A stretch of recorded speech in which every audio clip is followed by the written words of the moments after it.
Un soir, je m'amusais, je suis tombée sur une descente de bouteille qui m'a coupé le genou. Quelques minutes après, maman est rentrée. Elle m'a amenée à l'hôpital, dans une clinique. Ils m'ont soignée, ils ont cousu. Je suis rentrée à la maison normalement. Mais 3 jours après, tout le pied s'est enflé, comme si on avait jeté de l'eau chaude sur moi.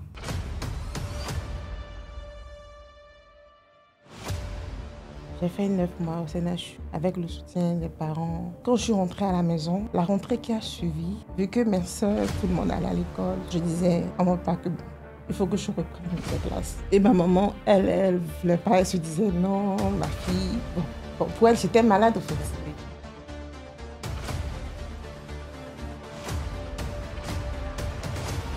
J'ai repris les classes, je mettais des pantalons pour cacher le pied. J'avoue, c'était pas facile. Il y a des moments où, quand ça commence, je n'arrive même plus à marcher. Il faut que je puisse dormir même la nuit, il faut que je prenne des calmants pour pouvoir calmer la douleur.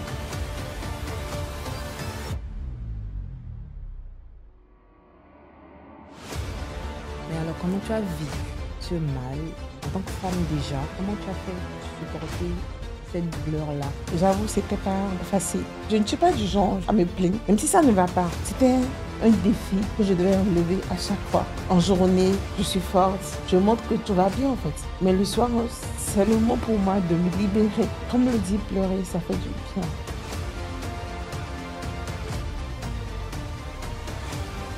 Alors, est-ce qu'on va dire que tu es une femme épanouie aujourd'hui? Pour répondre à ta question, je dirais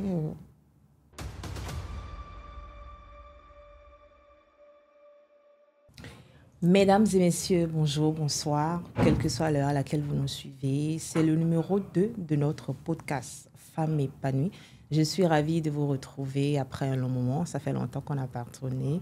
Je vous espère en bonne santé et nous revoilà. Je suis là, ravie aujourd'hui, le cœur embourbé, très heureuse de vous présenter, de vous partager l'histoire d'une amie, l'histoire d'une femme résiliente, l'histoire d'une femme forte. Je me dis qu'il faille que vous compreniez, il faille que vous vous rendez compte comment les hommes et les femmes, surtout les femmes, se surpassent quand la vie les met bas, quand la vie leur arrache tout et malgré tout, elles évoluent, elles avancent et d'ailleurs plus que d'autres personnes qui n'ont peut-être pas forcément les mêmes problèmes qu'eux. Je voudrais vous partager l'histoire aujourd'hui de Cheikhy Charlotte, c'est une amie de très longue date qui m'a beaucoup inspirée par le passé et qui m'inspire encore. Malgré tout, je pense que c'est une femme résiliente, une femme de caractère, une femme qui ne se laisse pas faire, une femme qui a embrassé la vie, qui mange d'ailleurs la vie, comme le diraient certains. Malgré tout, je vous réinvite à saluer Charlotte Cheikhy. bonsoir princesse. Comment tu vas? Bien. Je me suis imposé le devoir de t'inviter sur une émission qui va parler de toi au monde. Donc, je voudrais que tu te présentes au monde, pas seulement aux abonnés de cette chaîne, pas seulement au TikTok, à YouTube, à Facebook. Mais peut-être que cette émission va aller sur des plateaux télé parce que ce que nous avons à partager aujourd'hui, c'est un moment fort, c'est un moment vraiment, en tout cas, fort en émotion pour moi et pour vous aussi, vous verrez bientôt. Donc, présente-toi au monde. Merci princesse pour l'invitation. Je me nomme Charlotte Cheikhy, PDG de NTS Event. Nous sommes dans la restauration, j'ai un restaurant, NTS Food. Et nous sommes spécialisés, notre spécialité c'est le gbota, comme on le dit. Le fameux gbota. Le gbota. Et Oui. comme c'est une société d'événementiel, et pour nous sommes vous dans êtes dans l'événementiel, la décoration, hôtesse. Tout ça. Ok. Non, c'est ça. Et vous êtes situé où? C'est-à-dire le restaurant est situé Le où? restaurant est situé à Kpakpa. Ok. Kpakpa où? Précisément à Gbalilamé, en allant vers le Bélier, dans la rue de l'église catholique Le Bélier. Sainte-Anne. Donc, pour les amateurs de gbota, elle fait ça bien. Je vous invite massivement. Elle fait ça mal, bien même. Bon, alors j'ai une question fétiche qui est, qu'est-ce qu'une femme épanouie? Selon vous, qu'est-ce qu'une femme épanouie? Mais on ne va pas encore aller là-bas pour le moment. Je vais te laisser nous conter ton histoire. Tu as une infirmité. Comment c'est arrivé? Pourquoi c'est arrivé? Comment le vis-tu? Quels sont les obstacles que cela t'a causé dans la vie? Et comment tu gères jusqu'à aujourd'hui avec cet âge-là que nous avons aujourd'hui? On va dire, je connais un peu l'histoire, c'est depuis l'enfance. Comment tu as pu gérer cette affaire jusqu'à aujourd'hui? Être une femme rayonnante, une femme qui est mariée, qui a des enfants, qui a un restaurant, qui conduit la voiture, qui fait du sport, qui nage. Comment tu fais? Merci, princesse. Comme tu l'as dit, c'est une histoire, je peux dire une histoire de vie. Ça a commencé depuis mon enfance. Bon, je ne suis pas née comme ça. Tout a commencé un soir. Je m'amusais, j'avais à peine 8 ans, oui, 8 ans. Un soir, je m'amusais, je suis tombée sur une descente de bouteille qui m'a coupé le genou. J'étais avec mes soeurs à la maison et les parents n'étaient pas là. À peine quelques minutes après, maman est rentrée. Elle m'a amenée à l'hôpital, dans une clinique à côté. Ils m'ont soignée, ils ont cousu. Je suis rentrée à la maison normalement. Mais 3 jours après, le pied s'est enflé. Comme si on avait jeté de l'eau chaude sur moi. J'étais enflée, je ne pourrais pas dormir. La nuit profonde, je pourrais pas dormir. Donc c'est comme ça, on m'a amenée à l'hôpital, on m'a amenée au CNHU. Arrivée là-bas, d'après ce qu'on m'a raconté, j'étais encore petite. Bon, il paraît qu'ils ont cru qu'il y avait de l'eau dedans. Et ils ont enlevé la peau, ils ont tout enlevé. Donc c'est Ils ont comme enlevé ça. la peau? Oui. Bon, en fait, quand on a des brûlures. Ah oui, premier degré, Exactement. tout ça, on enlève, on enlève la peau morte. Donc c'est comme ça que je me suis retrouvée avec la plaie sur tout le pied. C'était de la plaie. On a commencé les soins. Le soir, là, quand je suis rentrée au CNHU, j'ai fait 9 mois. J'ai passé 9 mois au CNHU. On a fait ils ont fait des greffages. Ils prélèvent la peau sur l'autre pied et pour pouvoir mettre sur les parties, pour que ça puisse se cicatriser. Donc, calme-toi, c'est ça va. Je sais pas. C'est pas parce qu'on est forte qu'on va pas être faible de temps en temps. La force se trouve dans la faiblesse. La force réside dans la faiblesse et la faiblesse réside dans la force. Donc, oui. Bon, comme je te le disais tantôt, j'ai fait 9 mois au CNHU avec le soutien des parents, mon papa qui était là, qui était prêt à tout pour qu'on puisse sauver le pied. Après, ça a commencé avec les opérations, les greffes, et ça se cicatrisait. Et ça restait juste une partie, au fil du temps, ça se cicatrisait et ça restait juste une partie au niveau de la cheville. Oui. Donc c'est comme ça qu'on a libéré. On a dit, bon, le reste, on pourrait continuer les soins à venir de temps en temps pour les pansements et tout. Donc, nous sommes rentrés à la maison, j'ai continué normalement les soins et je venais pour les pansements. Bon, on a dû chercher une clinique proche. J'allais pour le pansement et tout. Combien de fois par semaine? Bon, c'est tous les 3 jours. Tous les 3 jours pour le pansement. Je n'avais pas précisé. Quand ça a commencé, j'étais au C1. Je passais au C1. Quand c'était pendant les vacances. Okay. Et après, bon, j'ai perdu 9 mois à l'hôpital. Donc tu n'as pas fait... Et la rentrée, quand je suis rentrée à la maison, la rentrée qui a suivi, bon, vu que c'était juste au niveau de la cheville, bon, j'arrivais à marcher. Donc, je disais à mon papa que bon, il faut que je reprenne les classes. Et ma maman, elle voulait pas, elle se disait non, ma fille, bon, vu que j'étais pas... bon, pour elle, j'étais malade, en fait. Oui, tu n'étais pas en bon point. En bon point pour commencer, pour reprendre les classes. Mais je tenais coûte que coûte. Vu que mes soeurs, tout le monde allait à l'école, je dis non, il faut que je... Bon, j'ai commencé, j'ai repris, à pas accepter. j'ai repris les classes. Et dans le temps, normalement, bon. Tu passais au C1. Au C1. Et tu es resté 9 mois à l'hôpital. Donc, tu as raté la donc, j'ai perdu 2 ans banalement. J'ai perdu 2 ans banalement. Parce qu'ils ont... Et c'était pendant les vacances. Je crois que j'ai perdu 2 ans banalement. Oui, 1 année. Et à l'hôpital, disons presque 1 année à l'hôpital. Dans l'année qui a suivi, j'ai commencé...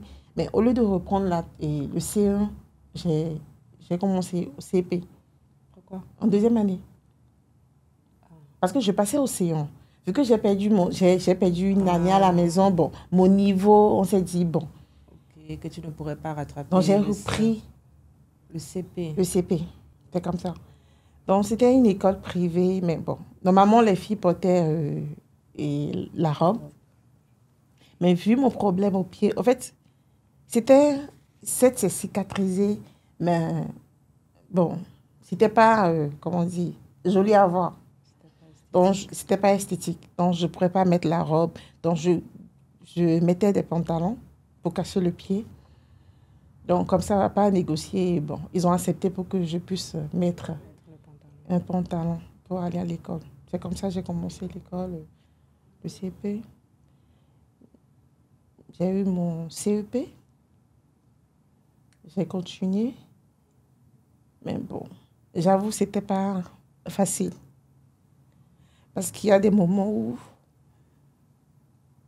je peux aller à l'école pendant 1 mois et passer 2 semaines à la maison. Il y a des moments où quand ça commence, je n'arrive même plus à marcher. C'est des douleurs. Et il faut forcément, pour que je puisse dormir même la nuit, il faut que je prenne des calmants pour pouvoir calmer la douleur. La question que j'ai à poser, c'est pourquoi, genre, c'était une bouteille cassée qui t'a fait une blessure au pied et quand on se retrouve à l'hôpital, est-ce qu'ils ont mal fait leur travail pour que pour que la situation s'empire? Est-ce que c'était une blessure très, très grave? Est-ce qu'ils ont mal fait leur travail? C'était quoi? C'était une faute professionnelle? Qu'est-ce qui s'est passé, en fait? Parce que qu'on ait une coupure de bouteille au pied et qu'on se retrouve au CNHU 9 mois, c'est pas très cohérent et ça s'enfle. Le problème était où, quoi? Est-ce que c'est l'infirmière? Est-ce que vous avez détecté quelque chose? Est-ce que finalement vous avez conclu que c'est parce que telle chose... C'était quoi? Qu'est-ce qui s'est passé? Bon, je comprends pas. Bon, franchement, je ne saurais mettre le tort ou bien sur les infirmiers ou bien celui qui a soigné au premier abord, celui qui a donné les premiers soins. Je ne saurais mettre le tort sur lui parce que, bon, tu sais, nous sommes en Afrique, nous sommes au Bénin. Dans le temps, il y avait, bon, comme on le dit, quand il y a une situation, il y a plusieurs avis, en fait. C'est ça.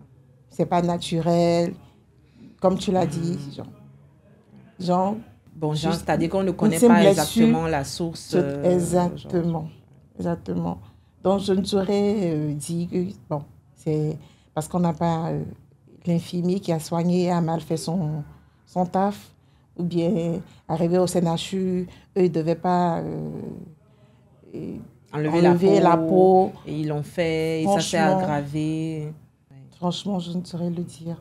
Et bon, tout ce que moi je me dis, c'est, bon, c'est mon sort. Ça doit arriver, c'est pour ça que c'est arrivé. Donc. Même me dire, c'est pas naturel, c'est... Oui, on pourrait dire que ça on me dit ça, je préfère ne pas le dire, je préfère ne pas penser à ça. Je préfère... Bon, je me dis, de toute façon, c'est arrivé. Ça sert à quoi? Le mieux, c'est de trouver des solutions pour que ça s'arrange. Pas de trouver des excuses. Exactement. Après mon CEP, j'ai continué. C'est là que j'ai rencontré de belles personnes. Quand j'ai commencé la 6e. Moi, je te connaissais depuis le CM2 déjà, d'ailleurs. On a presque fréquenté, enfin, pas la même école, mais dans les mêmes quartiers. Quand tu étais en pantalon, je te voyais prendre. Et je dis, mais c'est quoi cette fille-là? Oh! Moi, j'aimerais bien porter pantalon pour aller à l'école et on me met en robe. Je ne savais pas que tu avais un problème de santé. Je te voyais de loin et je te critiquais, moi, parce que moi, j'aimais bien être en pantalon. J'étais une sorte de garçon, ok? Mais j'étais en robe tout le temps et Dieu a fait les choses. Quand on a eu le CEP, on est rentré à l'école, au CEG, au collège de l'enseignement général. On s'est rencontrés avec de nombreuses copines. Je vous salue les copines, je ne citerai pas vos noms. On a fait le bac C. Enfin, vous avez fait le bac D. On a fait la C, après je suis venue à la D. Donc oui, on va raconter les années collège. Les années collège, comment ça s'est passé. Déjà, est-ce qu'il y avait des critiques? Parce qu'à l'école, les enfants, innocents qu'ils soient, ils sont quand même assez insolents. Il y en a qui ne vont pas comprendre. Est-ce que les gens te titillaient? Est-ce que les gens t'insultaient? Est-ce que cet état de santé a affecté ton intelligence, tes compétences à l'école? Parce que oui, je comprends que, par exemple, tu souffres. Je me rappelle, tu souffrais beaucoup. Quand tu viens à l'école, des fois, après, tu dois rentrer à la maison parce que tu souffrais. Mais est-ce que ça t'a empêché d'avoir de bons résultats? Est-ce que tu as eu des copains ou des copines qui te chahutaient? Et est-ce que ce mal-là t'a empêché d'avoir de... Bon, c'était au cours primaire. Bon, on était, encore je peux dire, comme des enfants. Des enfants. Et tout le monde n'est pas obligé de prendre les choses de la même manière. C'est vrai. Bon, il y a d'autres qui préfèrent, ne pas faire ami avec toi. Avec toi, à cause d'eux. Exactement. Mais quand je suis rentrée au cours secondaire, je dirais pas... J'ai eu la chance de rencontrer de belles personnes, comme je l'ai dit tout à l'heure. Et à part les douleurs, les moments où ça me dérangeait, le pied, quand ça reprend, je n'arrive plus à marcher, je n'arrive plus à suivre les cours normalement. À part ça, je dirais personnellement, ça, je n'étais pas du genre... je n'ai pas trop d'amis. Je ne me fais pas amie avec tout le monde. Je préfère rester un peu dans mon coin. Mais ça ne m'a pas trop dérangé. À part les douleurs, ça n'a pas affecté mes résultats. Tes résultats à l'école. Ça n'a pas affecté tes résultats à l'école. Ça n'a pas affecté mes résultats. D'ailleurs, au collège, comme je te le disais, nous, on t'enviait parce que tu étais la seule femme qui portait pantalon. On disait, pourquoi elle porte pantalon? Pourquoi elle porte pantalon? Après, il fallait t'approcher pour savoir effectivement que tu avais un mal. Mais quand on te voyait de loin, on ne pouvait pas soupçonner, je dirais même. C'est vrai que la démarche n'était pas assez nette, mais tu ne fais pas vraiment attention. Tu te dis, c'est là, on l'a autorisé à porter pantalon, c'est tout. Nous, on n'allait pas vraiment chercher plus loin. Donc, beaucoup de personnes te connaissaient. D'ailleurs, je dirais que tout le collège te connaissait. Mais ça fait pas. On te connaissait. Toi, tu ne te faisais pas ami aux gens. Tout le monde te connaissait. Tout le monde devait connaître Charlotte Tcheki au CG. En passant 2002, 2010. 2002, 2010, 2, on va dire 2, parce que le CEP, c'était en 2000-2001. En 2002-2010, on a fait le CG à Poisson, tout le monde te connaissait. Et c'est après que nous, on est passé en seconde C, on a commencé à se faire connaître à cause des robes longues qu'on portait plutôt. Donc, je suis ravie de savoir que ça n'a pas affecté tes résultats au collège et que tu n'as pas eu d'animosité aussi parmi les camarades. Mais je peux dire... c'est parce que... Peut-être c'est parce que je ne fais pas amie avec tout le monde. Parce qu'il y aura forcément... Tu sais, même quand on ne te dit rien, tu vois, les regards. Et surtout, comme je l'ai dit, vu que c'est une plaie, il y a des fois où... Ça pue? Ah, ok, oui, voilà, oui, ok. Et je suis obligée de changer. Je peux être en salle. Les bandes. Oui. Je peux être en salle et je remarque que et c'est de trop, ça mouille, ça sort, et je suis obligée de sortir, aller changer et puis revenir. Parce que quand je ne fais pas ça, ça commence par sentir. Tu vois.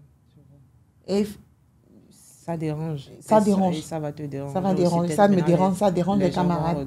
Commencer à te regarder. Ça fait partie des trucs que j'ai eu à supporter.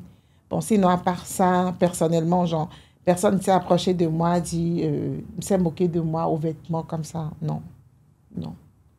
Donc, c'est à part. C'est seulement ça. Mais alors, comment tu as vécu? Je ne dirais pas handicap, ce mal, parce que le handicap, c'est après. comment tu as vécu ce mal en tant qu'être humain, en tant que femme déjà. C'est pourquoi je parlais de résilience. Parce que, alors nous autres, nous avons... Chacun a ses problèmes, hein, c'est sûr. Mais ce mal-là, transporter une plaie, parce que je dirais que tu transportes, parce que tu n'es pas né avec. Tu vivais ta vie tranquillement et un jour, il y a quelque chose qui vient se greffer à toi et c'est une plaie qui t'empêche maintenant de vivre normalement et que tu dois t'en occuper parce que tu en prends soin. Tu vas aux soins 3 fois par semaine parce que c'est comme ça. Tu souffres, tu es une femme, tu as l'adolescence à gérer, tu as des copines à gérer, tu as même des petits amis à gérer et les copains qui vont dire je t'aime, moi non plus. Comment tu as fait pour supporter cette douleur-là? Pour moi, c'était... je dirais pas que c'était facile. Je dirais pas que c'était facile. Mais c'était comme un défi. Comme tu l'as dit, il faut que j'ai des trucs à gérer. Bon, j'ai des amis. Comme je l'ai dit, j'ai donné tout à l'heure l'exemple et je dois changer les bandes pour que ça ne puisse pas déranger ceux qui sont à côté, ceux qui sont avec moi. C'était une lutte ou bien un défi que je devais relever à chaque fois. C'était du genre, en journée, je souriais à tout le monde. Bon, tout va bien. À me voir, oui, bon, ça va. Tout allait normal. En fait, je ne me plains pas, en fait. Oui, c'est ça. Mais quand je rentre le soir, la nuit, je me trouve... Tu te retrouves face à tes problèmes, comme nous tous. C'est la nuit, quand on dit que la nuit porte conseil, c'est face à ces problèmes qu'on se retrouve. Et les problèmes nous éduquent. Donc, la nuit, tu te retrouves face à tes problèmes. Face à ce mal qui ronge et tout ça. Je disais, la nuit, je me retrouve... je ne dirais pas ça, tu dis ça, ce serait faux. Parce que j'ai toujours mon papa à côté. On va saluer papa. On va saluer le grand homme qui est derrière, non, qui a fait et forgé la femme que vous voyez devant nous là. C'est vrai que la maman est partie un peu trop tôt, mais le père est resté. Donc, paix déjà à l'âme de maman, de là où tu es. Et on va saluer et féliciter et rendre hommage à ce grand homme qui est ton père. C'est qui, Jean, si je ne me trompe? Le fada de fada. Donc, il est toujours ton socle. Il a été... Ben, tu l'as remplacé par un mari déjà. Oui, mais il est toujours là pour moi. Je te laisse continuer. Non, il est toujours là les soirs. Quand je pleure. Je pleure pas seulement parce que j'ai... comment dire La douleur physique. Exactement. Tu ne pleures pas juste parce que tu as mal. Parce que j'ai mal. Parce que, bon, c'était vrai, en journée, je suis forte, j'affronte tout, je montre que tout va bien, en fait. Mais le soir, c'est le moment pour moi de me libérer, de me vider. Comme le dit, pleurer, ça fait du bien. Ça fait du bien.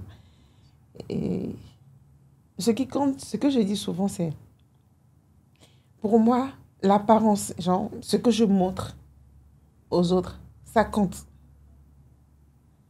Je ne suis pas du genre à me plaindre. Même si ça ne va pas, je préfère rester, comment dire, m'isoler. Ouais. Exactement.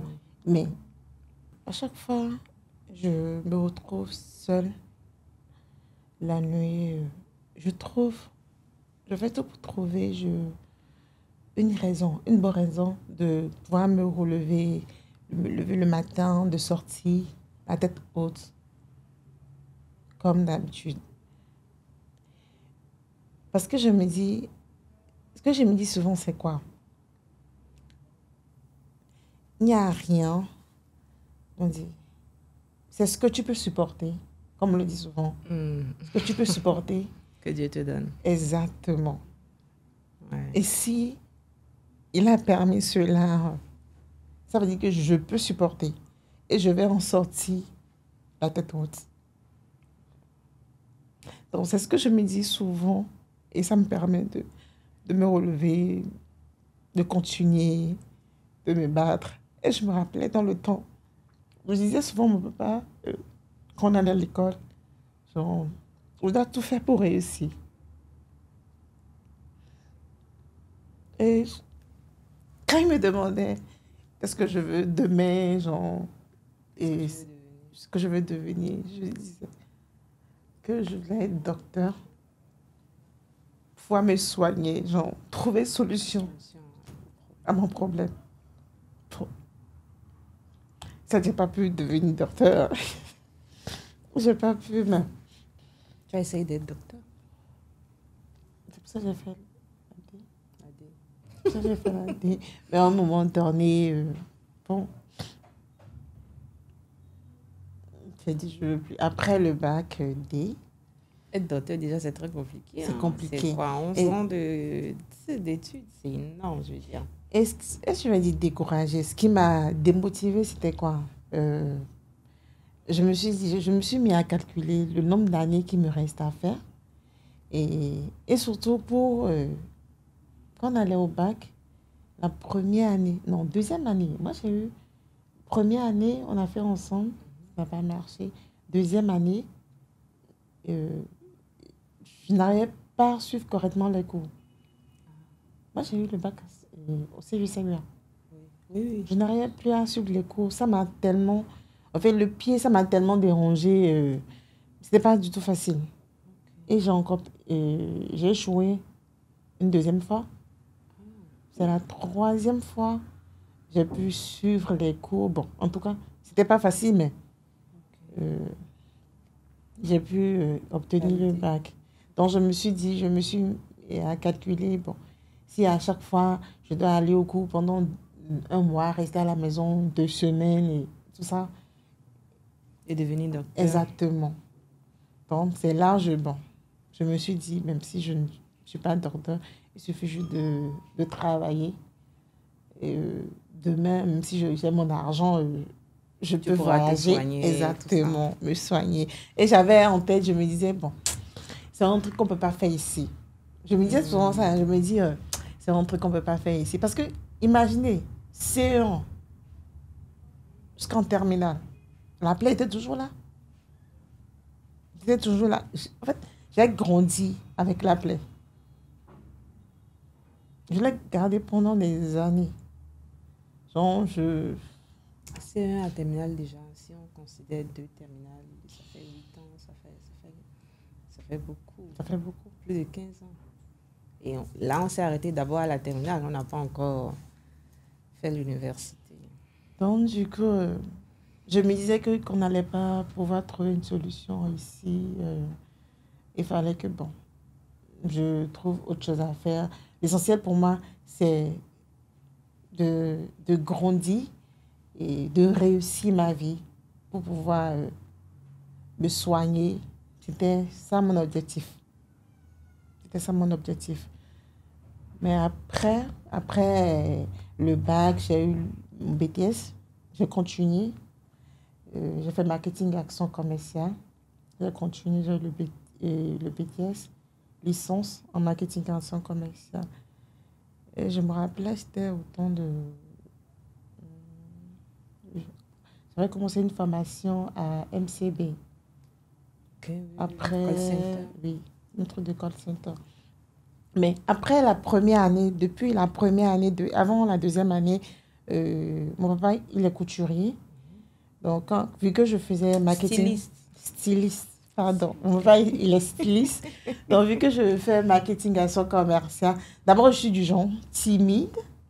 Je ne parle pas beaucoup.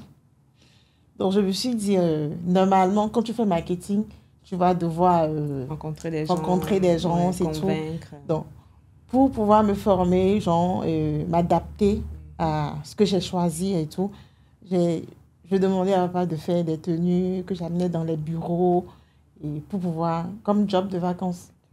Pour moi, c'était comme stage, mon stage pendant les vacances. Et je me rappelle, je voulais raconter une histoire. J'ai rencontré un monsieur et comment dire, chambre de commerce. CIB. C'est CIB. J'allais là-bas souvent pour vendre mes chemises et tout. Il avait l'habitude de payer chez moi.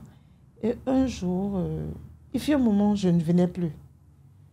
Je suis restée le pied a repris, je suis restée à la maison pendant un mois.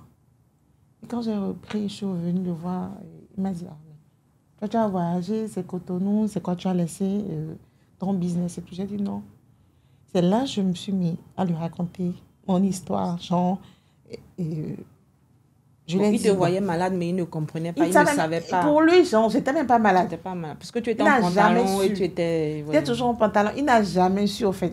C'est là, en fait, quand il a remarqué que je me suis absentée pendant un temps, quand je suis venue, il me disait, mais pourquoi tu as voyagé, tu étais où, bien tu as laissé ton business et tout. J'ai dit non, même pas. C'est là que je me suis mis à lui expliquer que bon, en fait, j'ai un problème au pied. C'est comme tu l'as dit tout à l'heure, bon, ma démarche n'était pas nette. Mais bon, si je ne dis pas à quelqu'un, bon, j'ai une plaie que je traîne, on ne saura jamais. Je fais tout genre pour cacher cela. C'est là que je lui ai raconté, bon, que j'ai un problème au pied, j'ai une plaie qui est là. Il me dit non. Donc ça veut dire que tu vis avec une plaie. J'ai dit oui. J'ai une plaie là que je traîne pendant des années. Et il m'a posé une question. Tu me fais confiance? J'ai dit bon, oui. Il m'a dit bon, qu'il a un père, un papa spirituel. Je ne sais pas si je peux dire ça ici. Il a un père spirituel. Si je peux l'accompagner pour voir le monsieur en question, il dit oui, il n'y a pas de souci. Et il m'a amené. Sur le champ, il a appelé le monsieur. Et il a pris rendez-vous avec lui. Je l'ai suivi. Arrivé chez le monsieur, bon, non, c'est pas des célestes. Je crois que c'est protestant. Bon, Séraphin. Bon. C'est proche des célestes. Si c'est proche des célestes, c'est séraphin. Si c'est pas proche, c'est protestant. C'est protestant. Donc, protestant. Donc, le monsieur, il a prié. Bon, il a fait la vision. Et il m'a dit, si, vu la personne qui m'a amené, il pourra dire, bon, oui, je vais lui trouver des traitements, on va la soigner, je vais pouvoir guérir et ça plaît. Mais je ne peux pas. Et il m'a encore ajouté une chose. Si quelqu'un te dit qu'ils vont guérir ça ici, la personne a menti. À moins que tu quittes le territoire, genre, tu quittes ici, tu vas ailleurs, peut-être on pourra t'aider. Donc quand il a dit le truc, je suis rentrée. En fait, j'étais, comme on le dit, j'avais toujours l'espoir, genre, de trouver une solution. Un jour, bon, je vais supporter un jour, tôt ou tard, je vais trouver une solution. C'est ce que je me suis toujours dit. Quand le monsieur a dit ça, je suis rentrée le soir. En fait, c'était...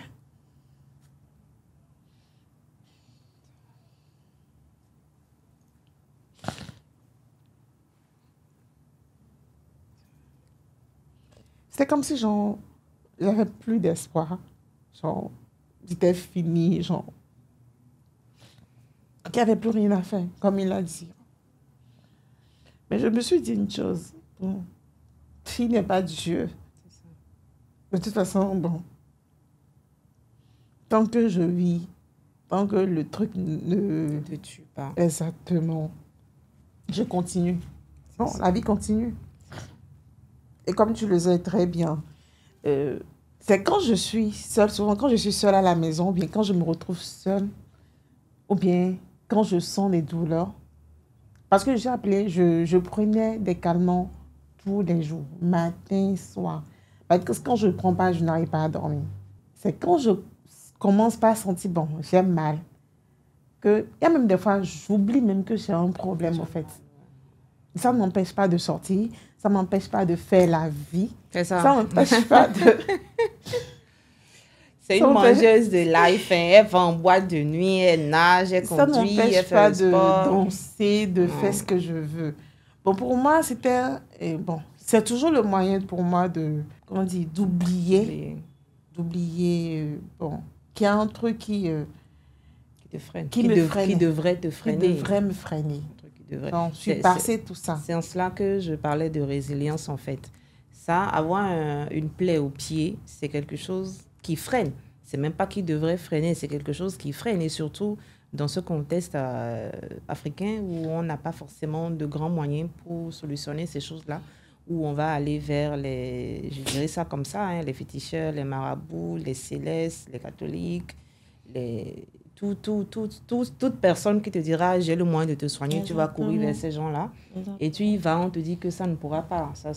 Si quelqu'un te dit d'ailleurs qu'il peut le faire, c'est qu'il t'a menti et que tu as espoir qu'un jour tu vas devoir quitter le pays pour aller solutionner ce problème-là et tu vis avec ça toute ta vie, je veux dire, parce que si tu commences au C1 et tu grandis avec, aujourd'hui on a presque la trentaine, non, la quarantaine, mais même si la femme a toujours 25 ans, on a dépassé.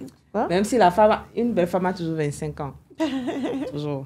Aujourd'hui, si on est en train d'approcher la quarantaine et que tu vis ça et que tu as quand même vécu, parce que pour ceux qui te connaissent, moi, on est allé en boîte de nuit, on nage, on voyage, on sort. Si vous me connaissez, Princesse Béni, vous m'avez déjà vu avec Charlotte une fois. Je sors avec elle. Et c'est une femme qui est belle, qui est rayonnante et qui a de bons conseils. C'est en ça que je parle de résilience. Cette chose-là qui devrait te freiner aujourd'hui ne t'a pas freiné. Ça t'a rendu forte. C'est comme on dit, tout ce qui ne tue pas rend fort. Mais c'est difficile. Rendre fort, c'est t'abattre. C'est compliqué. Donc, on va être fort devant les gens et être faible à la maison. Pas forcément. Mais juste que on est plus tolérant, on est résilient. Il y a des choses qui ne font plus trop mal. Il y a des petites guéguerres, des petites blessures auxquelles on ne fait plus attention parce que la vie, ce n'est pas ça. Les petits détails ne sont plus tellement importants. Il y a plus important à gérer. Donc, résilience, c'est en ça que je parle de résilience. Que ce soit le décès d'un proche, un échec, n'importe quoi. Il faut pouvoir se relever, continuer. C'est-à-dire, il n'y a pas quelque chose qui doit t'abattre dans la vie qui va t'empêcher de vivre, en fait. Ce n'est pas possible. Parce que de toute façon, tu ne t'es pas envoyé sur Terre. Tu ne sais pas par quel moyen tu es arrivé. C'est-à-dire, un jour, 2 parents se sont fait clic-clic et toi, tu es apparu. Et tu découvres le monde et il est difficile. Le monde est compliqué. Tu ne peux pas t'arracher la vie. Tu ne te l'as pas donné. Tu n'as pas donné la vie à toi-même. Tu peux donner la vie à une autre personne, mais toi-même, tu n'es pas venu au monde par tes propres moyens. La vie, on te l'a donnée, on dit, essaye, voir ce que ça va donner. Et donc, quand tu as cette vie-là, tu ne pourrais pas te l'arracher. Tu vis. Parce que si tu souffres, le soleil va continuer à se lever. Tu pleures, le soleil va continuer à se lever. Tu ris, le soleil va continuer à se lever. Et le pire, c'est que dans nos religions chrétiennes, même dans nos religions endogènes, il y a un compte à rendre après la mort. Dès que tu meurs, on te dira qu'il y a un compte à rendre. Qu'est-ce que tu as fait dans la vie? Qu'est-ce que tu vas te dire que tu t'as arraché la vie? Moi, je suis vraiment contre le suicide. Je n'espère... ça ne m'arrivera pas. Je prie Dieu. Et je voudrais dire à toutes les personnes qui ont des problèmes super difficiles, qui pensent que c'est la fin du monde, que ce n'est pas la fin du monde.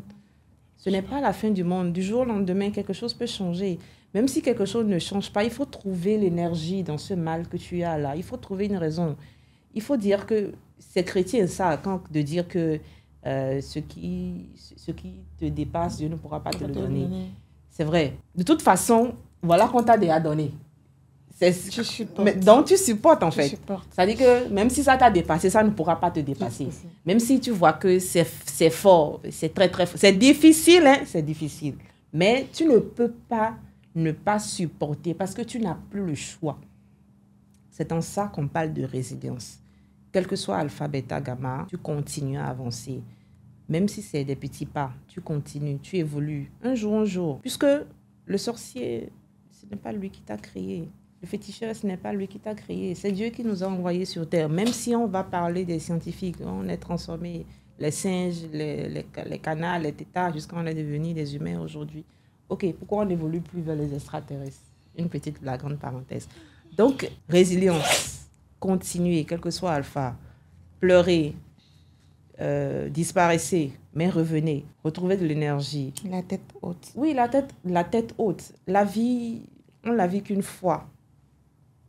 La vie en vaut la peine d'être vécue, ou pas. Mais la vie, c'est le haut et des bas. Quel que soit le mal que tu as, trouve une raison. Fais-en une force. Fais-en une source d'énergie, je dirais d'ailleurs, pour avancer. Et d'autres te regarderont et prendront exemple sur toi.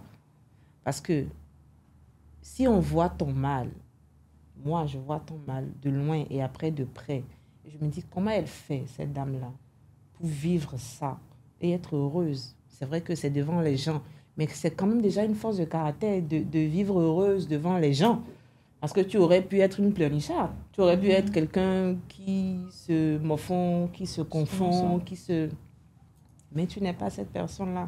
Tu es une fêtarde. Une chichaeuse.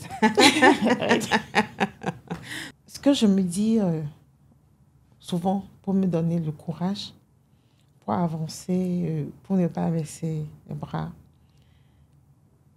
Chaque chose qu'on a, je peux dire, aujourd'hui, je me suis retrouvée au fil du temps, vu que j'ai vu, ça continue toujours pas me faire mal, les douleurs, et ça s'est aggravé à un moment donné. À un moment donné, ma vie, ça s'est aggravé. Là, on est au MCB, là. Oui, MCB, exactement. Et il a dit que ça ne pouvait pas se faire et tout ça. Tu étais découragée. J'étais découragée et tout. Mais bon, après, comme d'habitude, après réflexion la nuit, je pleure, je me dis, bon, de toute façon, il n'est pas Dieu. Il y a forcément une solution. Il faut que j'avance. Tant que je respire, tant que je vis, la vie continue. Et je dois continuer. Après ça, bon, j'ai repris le truc normalement. D'abord, j'oublie même. C'est ça. Comme je le dis, j'oublie parfois. J'oublie que j'ai un problème. Tant que ça ne me fait pas mal, tant que ça ne m'oblige pas à rester à la maison, tant que ça ne m'oblige pas à rester sur place, j'oublie que j'ai un problème et je vis ma vie normalement. Des années après, j'ai continué. J'étais toujours à MCB. Toujours à MCB, disons 1 an. Ça, le monsieur a dit le truc quand j'étais deuxième année. Je passais en deuxième année. Après le BTS, la licence et tout, j'étais à MCB quand ça a repris les douleurs. Et cette fois-ci, c'était, je dirais, c'était plus grave. C'était plus grave. Donc, j'ai passé plus d'1 mois à la maison. Donc, quand ça commence comme ça, je pars à la clinique. Okay. Bon, c'est la routine, en fait. Je sais ce qu'il faut faire, ce que je dois prendre comme médicament, je soigne. Mais je n'arrive plus à bouger. Je n'arrive plus à marcher. Et cette fois-ci, c'était grave. J'étais obligée d'aller voir un chirurgien. Il m'a consulté. Et ils ont demandé des radios pour qu'on puisse voir clairement ce qui se passe. C'est là on a vu que l'os était totalement détruit, je veux dire. Genre, la plaie avait aussi absorbé, ça avait bouffé l'os. C'est comme si c'était gangréné à l'intérieur. L'os était totalement rongé. Il n'y avait plus rien à faire, en fait. La seule solution, c'était d'amputer. Bon. Quand il a analysé les résultats que j'ai envoyés et tout, il m'a expliqué que l'os est atteint. Vu mon âge, on ne peut pas dire si c'était un enfant et les calcium, les médicaments pour que ça puisse régénérer. Okay. Mais vu mon âge, c'est pas possible. C'est pas possible. Donc, la seule solution, c'était d'amputer le pied. Bon, sur le coup, c'était un choc. Je suis rentrée. Mais jusque-là, il continuait toujours à avoir l'espoir. Parce qu'il a toujours refusé dès le début. Depuis le début, il a toujours dit non. On doit tout faire pour sauver le pied. Qui ne veut pas qu'on ampute sa fille et tout. Je suis rentrée. Puis j'en ai parlé à mon petit ami. Dans le temps, c'était mon petit ami. Et j'ai la chance d'avoir rencontré quelqu'un qui m'assiste, qui m'épaule, je veux dire, qui me soutient, qui me donne la force d'avancer. On va faire un big up on va faire un gros big up au mari de Charlotte. Je ne vais pas citer ton nom. Si je vais citer ton nom, c'est M. Nassirou Adekonte, qui est un soutien qui est une épaule pour ça. Donc, je l'ai informé comme d'habitude.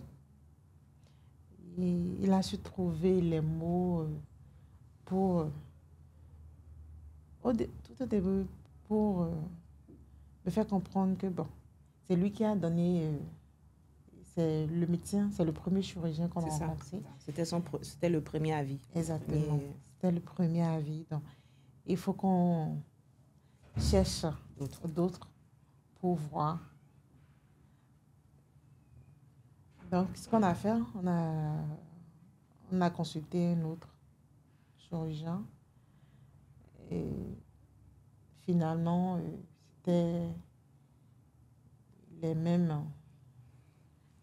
Les mêmes résultats. C'était les mêmes, oui, c'était le même résultat. Donc, il fallait accepter le sort, je vais dire. Je me rappelle quand on avait connu des charlatans qui disaient que ça n'allait pas être fait. Oui, hein, avant l'opération. Oui, avant l'opération. Avant l'opération. Il y en avait qui disaient que non. Que si on faisait ça, c'était comme si genre j'allais pas suivre en fait. Que c'était pas la solution. Que ça allait être plus grave. Et tout.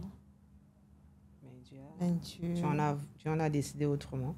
Comme tu le disais depuis le début, ils ne sont pas Dieu. Je pense que c'est Dieu qui a permis que tu sois dans cette condition et que finalement la guérison soit à sa gloire. Comme il le dit, toute chose est pour la gloire de Dieu et toute chose concourt au bien de ceux qui aiment Dieu. Donc ce qu'eux, ils n'ont pas prévu, c'est ce que Dieu a fait. Parce que je me rappelle très bien qu'il y en avait 2-3 qui disaient que non. Que d'ailleurs, si on priait, que la plaie allait guérir. Et qu'on n'allait pas pouvoir amputer parce qu'il ne fallait pas amputer. Donc, voilà.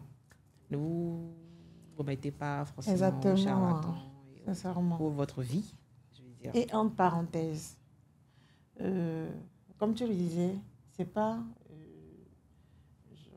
comment dire? Tout ce que les charlatans disent... Alors, quand on dit charlatan, c'est pas des bouconons. Le charlatanisme, c'est quelqu'un qui ne maîtrise pas son métier. C'est quelqu'un qui bluffe, qui fait du folklore. C'est ça qu'on appelle du charlatanisme. Donc, ça peut être un chrétien, musulman, les gens de la religion de nos ancêtres, and so on and so forth, ou des visionnaires quelconques qui ne maîtrisent pas le métier qu'on appelle des charlatans. Juste des visionnaires qui te disent... bon, je donne un exemple. Moi, comme j'ai dit tout à l'heure, j'étais appelée à prendre des calmants, matin, soir. Et je me suis même retrouvée à prendre des comprimés du, comment on dit, Nigeria, ce qui n'est pas trop conseillé. Et il y a même une dame chez qui je prenais, j'envoyais mes soeurs souvent prendre, et qui demandait, mais qui prend ces comprimés-là? Et quand on disait que c'est moi, elle disait que non, c'est pas bien. Pour une fille qui n'a jamais... pour une jeune fille, c'est pas bien. Pour l'enfantement. Pour l'enfantement. Pour une jeune fille, c'est pas du tout conseillé, c'est pas bien. Certes, j'avais peur, mais au même moment, je me disais, ben, j'ai pas le choix. C'est ça. Je vais faire comment? C'est un truc que tu dois prendre tous les jours, matin, soir. Et si je dois prendre les comprimés, même quand les trucs qu'on doit prescrire, le médecin te prescrit, tu prends même des fois à la pharmacie, ça n'a même pas les mêmes effets.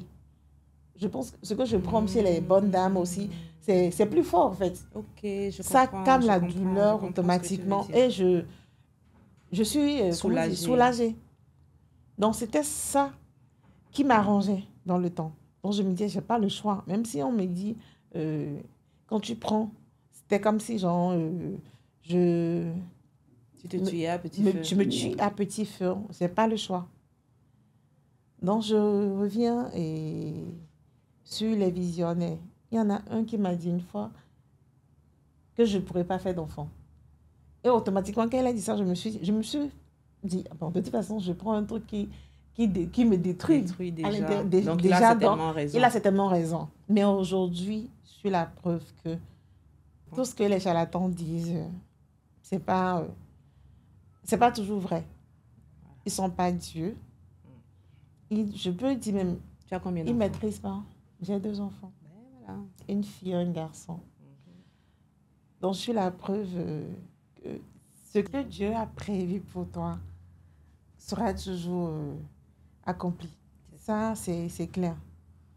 Ne vous fiez pas aux gens, aux humains, aux charlatans qui vous diront non, tu ne pourras pas faire ci, tu ne pourras pas faire ça. Ne vous fiez pas non plus aux charlatans qui vous disent que vous pouvez tout faire. Exactement. Vous ne pourriez pas tout faire. Vous ferez ce que Dieu a dit que vous ferez. C'est vrai qu'il y a le développement personnel, il y a le mindset, il y a qu'on va vous galvaniser, on va faire ci, on va faire ça. Mais de toute façon, nous sommes venus sur Terre, chacun a son plan. Dieu a un plan pour chacun. Il y a la destinée, il y a les grandes lignes. Il faut seulement œuvrer pour arriver à cette destination que Dieu a prévue. Et Dieu a prévu aussi les obstacles qui vont avec. Exactement.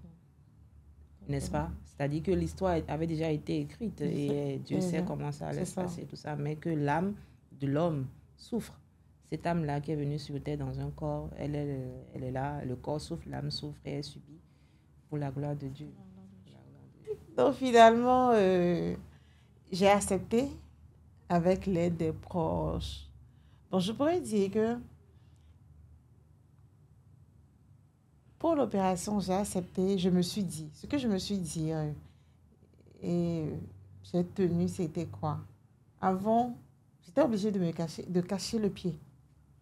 Avant, j'étais obligée de cacher le pied, de porter pantalon. Mais c'est pas facile, genre, de se retrouver, de se lever un matin et de se retrouver sans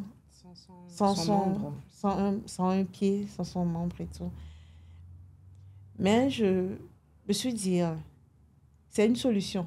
D'abord, ça a mis fin aux douleurs. Ça a mis fin, aux tracasseries. Genre, je dois tout le temps faire des pansements et prendre des calmants et tout. Je dois tout le temps mettre pantalon, cacher le pied et tout. Je me suis dit, pour moi, exactement, aussi, ça a mis fin à tout ça. J'ai transformé cela en une solution. Pour moi, être amputée, c'était une solution pour moi. Ce n'était pas à la fin, mais c'était une solution. C'est ça qui m'a permis de l'accepter et de mieux vivre cela. Tu as été amputée en quelle année? En 2017. En 2017. Ça nous fait 8 ans? Oui. Donc, tu as été amputée en 2017. En 2017. 2017 et la plaie, tu l'as attrapée au C1. Ça veut dire que... Je l'ai gardée pendant 20 ans. 20 ans. Oui, je l'ai gardée pendant 20 ans avant d'être amputée. Donc, comme je le disais tout à l'heure, pour moi, c'était... j'ai pris ça comme une solution. Soulagement. Même si ce n'est pas facile, même si ce n'est pas... c'était pas évident. Parce que pour beaucoup de personnes, on se demande, mais comment tu arrives à faire? Et je connais, j'ai eu même une amie, aujourd'hui, elle a un problème au pied, mais pour elle, c'est difficile de se dire, bon, d'accepter. D'aller à l'amputation. Et je la comprends, parce que pour ça aussi, c'est ça, je l'ai dit tout à l'heure, souvent quand tu as la chance d'être entouré de bonnes personnes et qui te soutiennent, les gens qui sont là pour toi. Et de la bienveillance pour toi. Exactement. C'est plus facile. Ça diminue un peu la douleur et ça te permet d'accepter ça. Donc, c'est ça. Mais comment tu fais au jour le jour aujourd'hui, après avoir vécu 20 ans avec une plaie, Ça a été une gangrène, on va dire. Oui. Ce n'est plus une plaie, c'est une gangrène qui a duré 20 ans sur ton corps et tu as été finalement amputé. Et j'imagine, je sais, on va dire que les prothèses et autres pour essayer de trouver la mobilité, de marcher correctement, c'est-à-dire de reprendre une vie normale. Une vie normale, ça n'a Oui. ça. Il y avait en fait, après l'amputation, c'est une procédure. Et il faut rééducation et tout et tout. J'ai fait des rééducations et tout. Et on me proposait des prothèses. C'était des propositions. Donc, après avant mon accouchement, comme j'étais enceinte, je me suis dit, j'ai bien envie de mettre la prothèse avant l'arrivée de mon enfant et tout. Donc, j'ai eu à faire la prothèse. J'ai fait la prothèse. Mais après l'accouchement, comme d'habitude, quand tu es enceinte, tu prends du poids. Après l'accouchement, tu perds et tout. Donc, après l'accouchement, ça a commencé par flotter. Okay. Donc, depuis ce temps, j'ai enlevé la prothèse, puis j'ai continué comme ça. Continues avec les béquilles. Et je suis tombée avec ça une fois, avec la prothèse. Bon, je marchais. Parce que il faut un temps pour s'adapter et tout. Je peux dire que moi, je n'ai pas gardé ça longtemps. Okay. Je n'ai pas eu tout ce temps pour dire je vais m'adapter. En fait, je me dis, comme tu avais déjà, on va appeler ça handicap, hein, la plaie qui était une infirmité qui ne te permet pas d'être mobile et qui avait saboté ta vie. Tu te disais que la prothèse, si elle n'était pas bien mise, tu ne voulais pas t'encombrer avec. Exactement. Donc, il ne fallait pas que je me sentais même mieux. Je me sens même mieux sans la prothèse. Je ne dis pas que je ne veux pas une prothèse demain, mais je me sens mieux parce que je me dis, avec mes béquilles, tu arrives. Elle est plus rapide. Je suis plus rapide, en fait. avec mes béquilles, je monte facilement les escaliers. 5 étages. Mais avec la prothèse, il faut faire doucement pour ne pas tomber et tout. Donc. Je suis ravie. Au lieu de faire 1 heure de temps, c'est-à-dire, tu n'imagines pas mon bonheur, en fait, intrinsèquement ravie. C'est vrai qu'on est amis.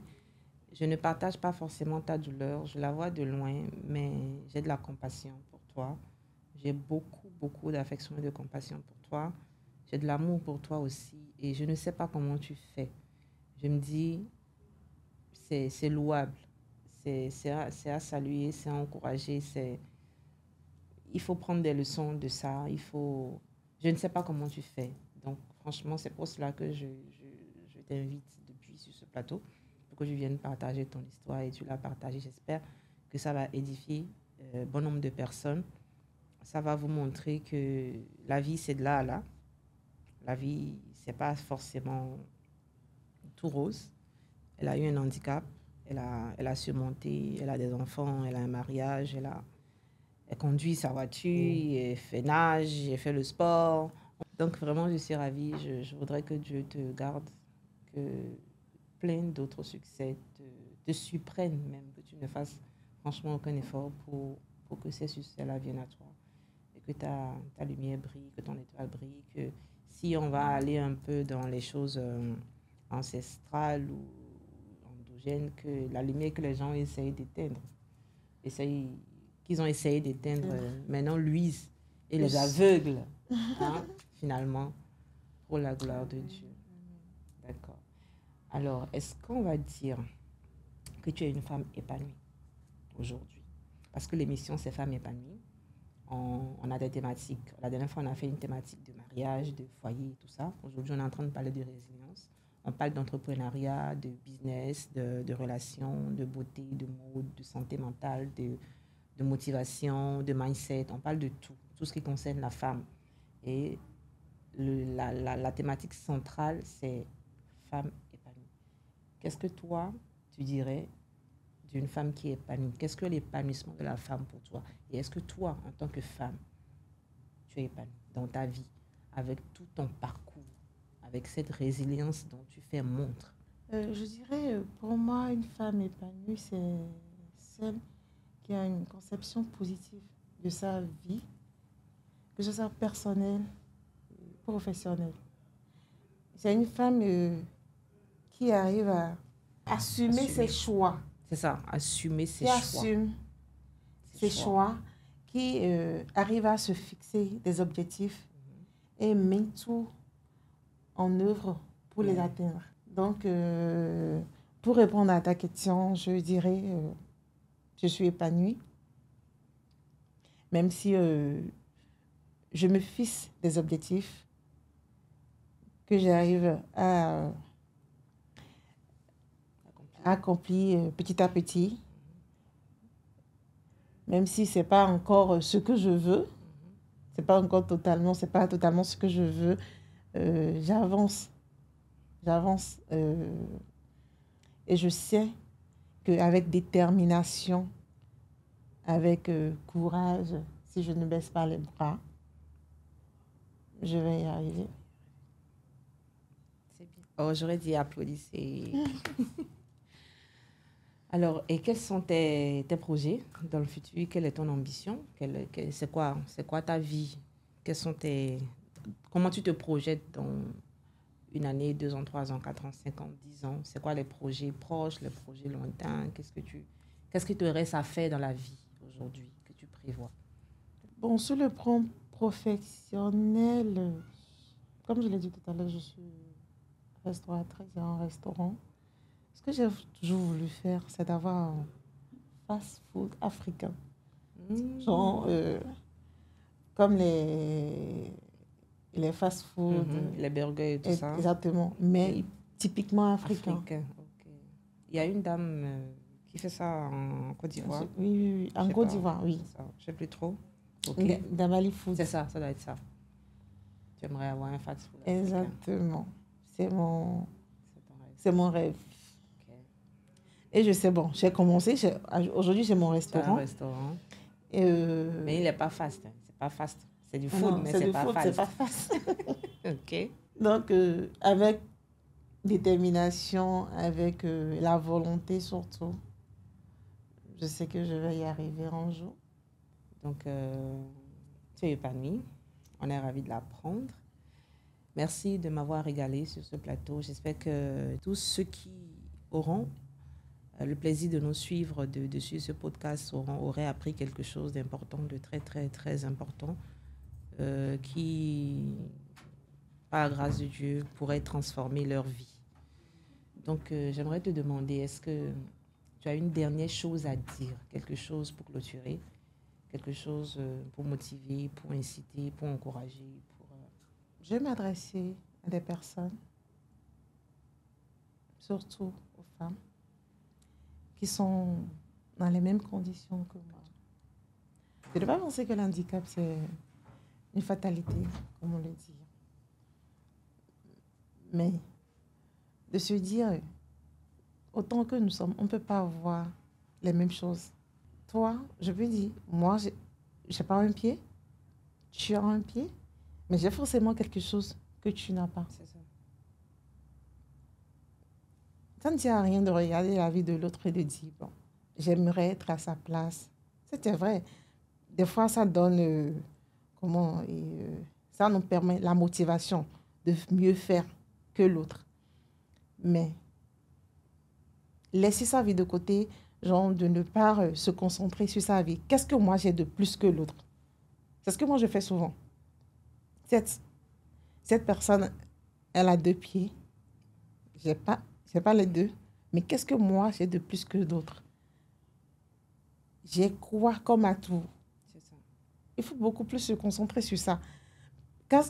Si tu ne connais pas tes atouts, tu ne maîtrises pas tes atouts, tu ne pourras pas les utiliser. Il faut maîtriser ces atouts pour pouvoir les utiliser.